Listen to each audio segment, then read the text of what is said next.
Welcome to God and Autobiography, the podcast. I'm Scott Langdon, your host, and on this week's episode of the podcast, Jerry is back for the 7th installment of our limited series, Radically Personal. The subtitle to Jerry's latest book, Radically Personal, is God and Ourselves in the New Axial Age.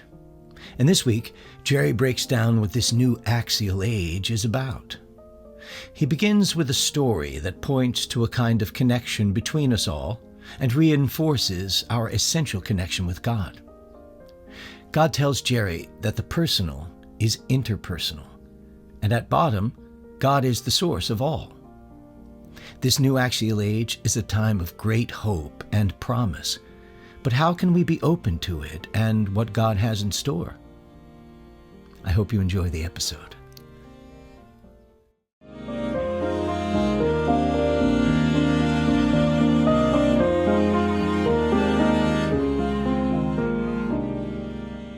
Thanks for joining me.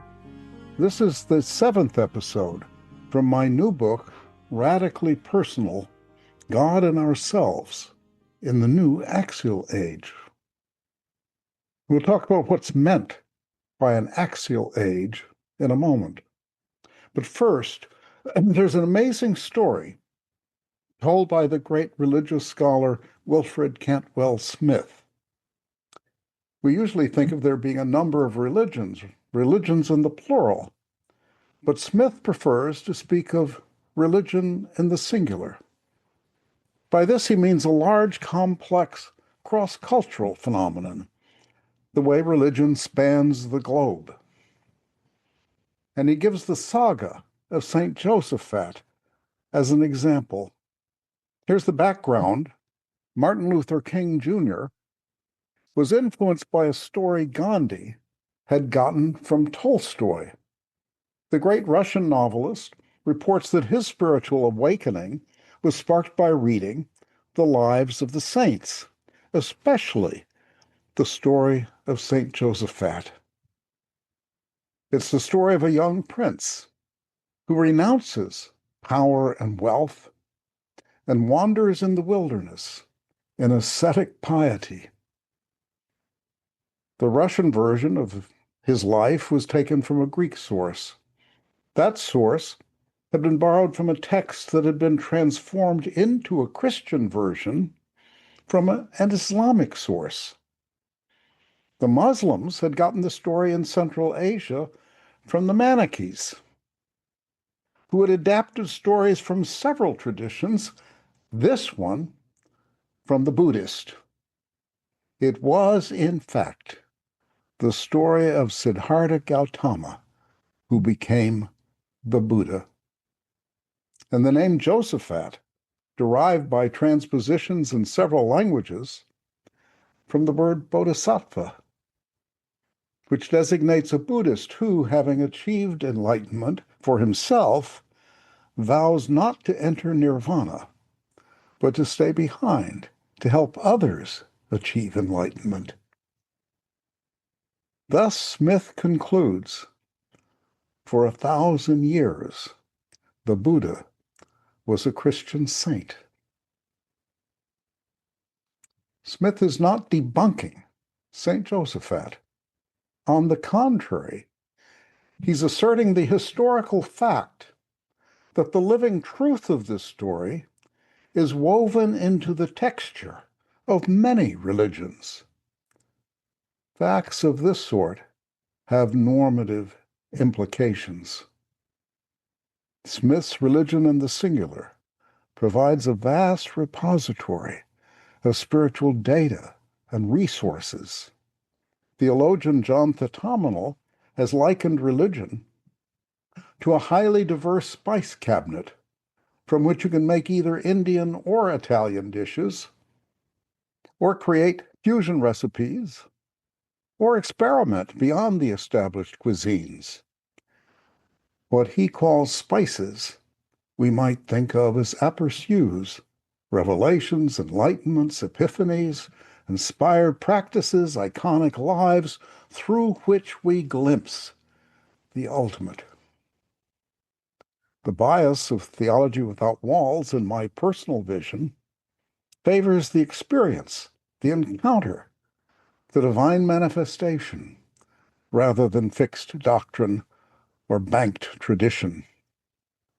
We must each respond to reality as it discloses itself to us, and then theologize, make sense of life from there. The spiritual journey begins with an embodied person, an agent moving through the rough terrain of the world. A person has needs, purposes, and ideals. Since the personal is also interpersonal, many of these actions and intentions pertain to other persons, present and past, defined in various ways by mutual participation in institutions, communities, and traditions. The world's invitations and resistances provide the stage upon which the drama of life is played out. And it's a rich drama, a drama in which the meanings of our lives, including our lives with the divine, are discovered and enacted. They can be acted out either well or badly. I take the experiences reported in God and Autobiography to be a divine self-disclosure or revelation, though not in the sense of founding a religion. A perceptive reader commented, "The book is a revelation about revelations."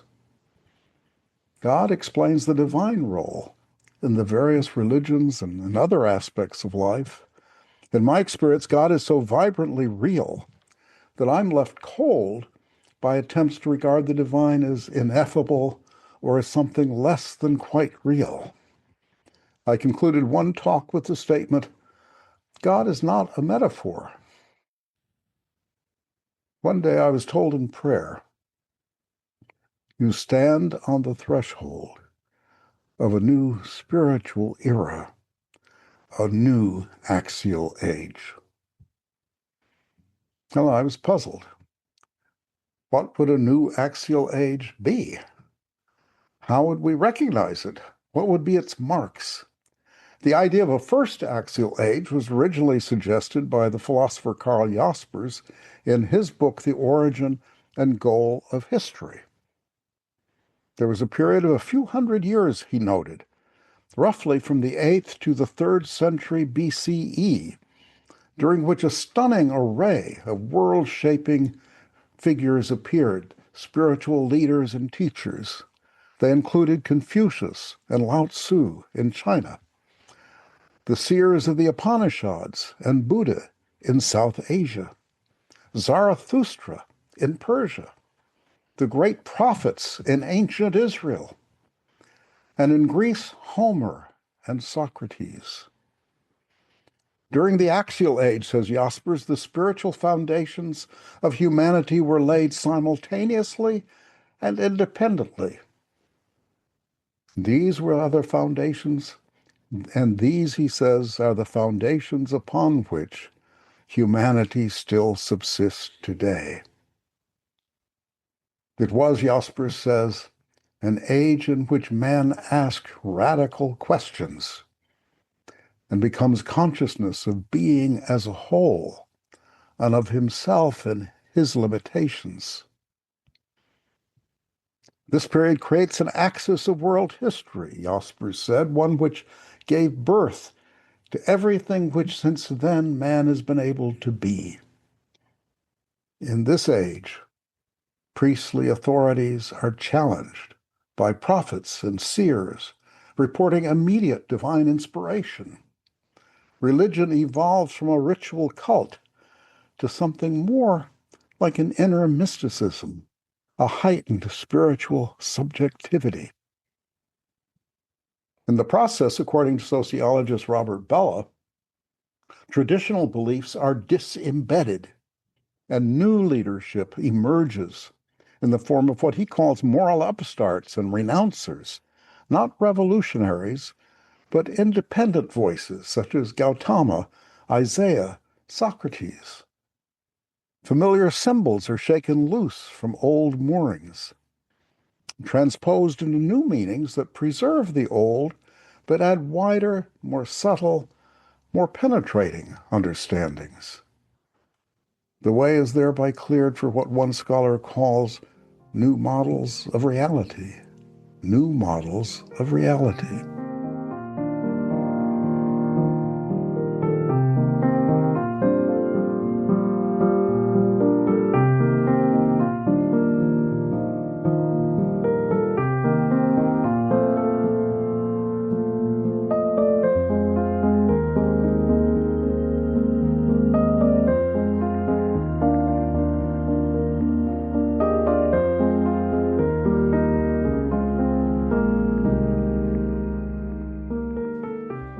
What about our new axial age? Well, it starts with the realization of multiple revelations, the divine truth in cultures across the world. Sociologist Richard Madsen calls the resulting cultural tensions conditions of axial creativity. Do such conditions exist today? He thinks they do. The conditions seem ripe, he says, for an explosion of spiritual creativity. Well, how so? There is, he says, first, a loosening of older affiliations. Second, anxiety about the meaning of life. Third, new means of communication. And fourth, a more multi-layered understanding of human rationality. Anthropologist Mary Douglas speaks of societies weak in grid. They're challenged by globalization, urbanization. Worldwide communications make a wide range of sources of wisdom instantly available. Individualism loosens people from inherited ties. Religions become chosen rather than inherited. At their origins, according to Madsen, the great axial traditions were open-ended. In various ways, they contended against idolatry, he says. The notion of the ultimate truth could be definitively captured by symbols or institutions constructed by humans. Each tradition became mummified. Newly discovered truths became pieties and doctrines not to be questioned. New spiritual practices and rituals became official, not to be revised.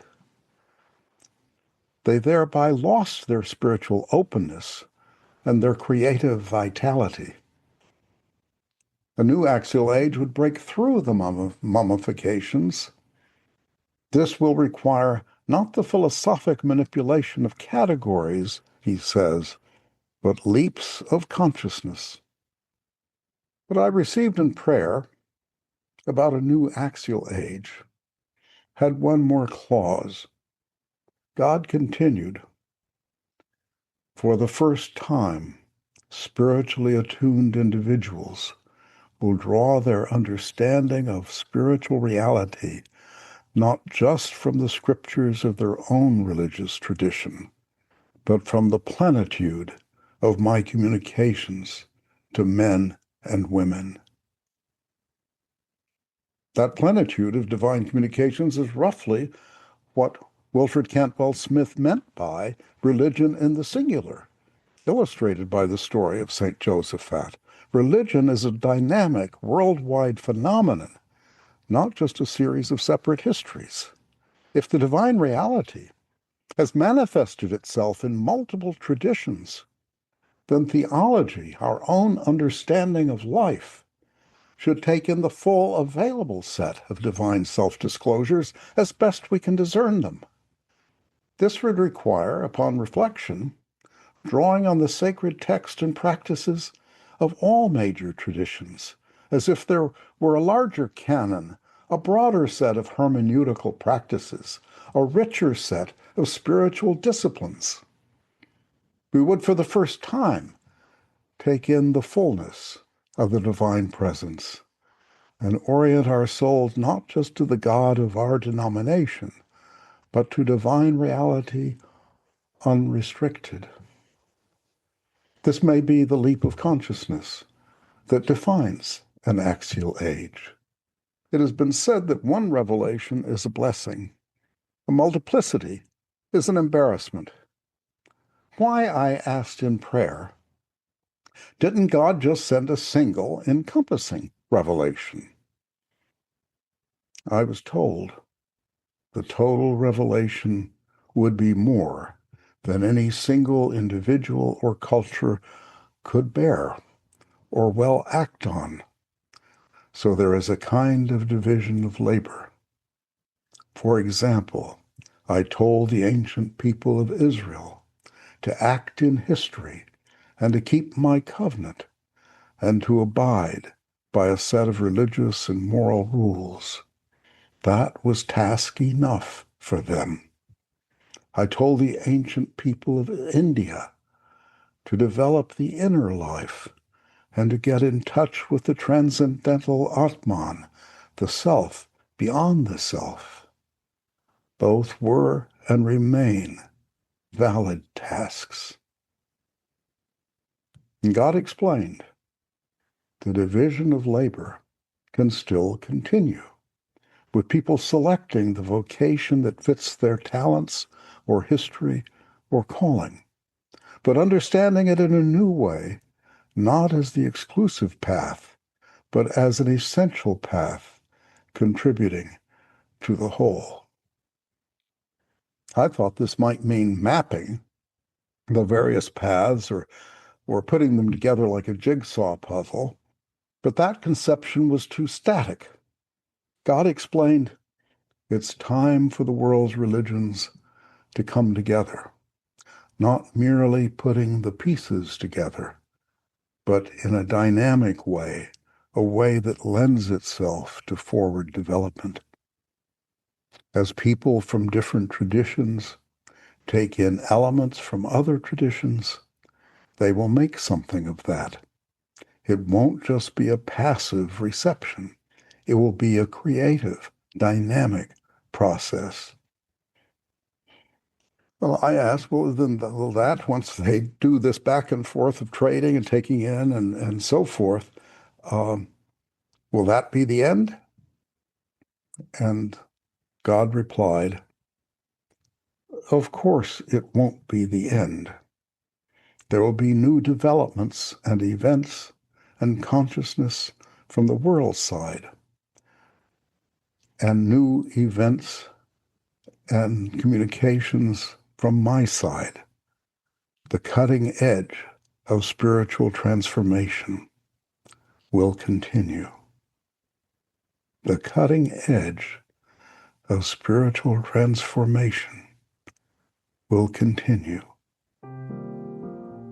Well, thanks for joining me here as we are all on the cutting edge. Be well.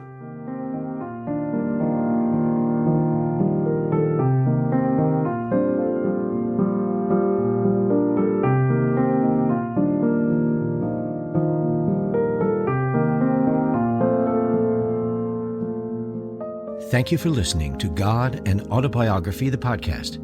Subscribe for free today wherever you listen to your podcasts and hear a new episode every week.